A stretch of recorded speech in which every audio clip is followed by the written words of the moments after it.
ప్రస్తుతం పశ్చిమాసియాలో ఉద్రిక్తతలు తగ్గాలంటే ఒక్క నరేంద్ర మోడీ మాత్రమే చేయగలడు. ప్రపంచం ఆయన్ని అభ్యర్థిస్తే సాధ్యమవుతుంది.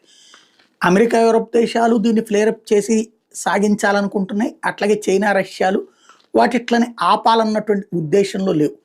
ఎందుకంటే ఇరాన్ గొడవ నడుస్తుంటే రష్యా ఆయిల్ అమ్ముడుపోతుంది, చైనా ఆయిల్ అమ్ముడుపోతుంది. ఎందుకంటే ఇరాన్ నుంచి బోలెడంత ఆయిల్ ఇప్పటికే చైనా కొనుక్కుంది, ఎక్కువ రేట్లు పెట్టి అమ్ముకుంటుంది. రష్యా కూడా ఎక్కువ రేట్లు పెట్టి అమ్ముకుంటుంది.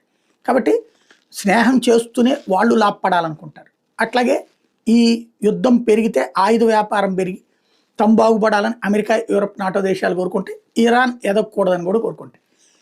ఈ ఇద్దరు కనుక నిజాయితీగా బాధ్యతగా కోరుకుంటే వాళ్ళే చేయగలరు.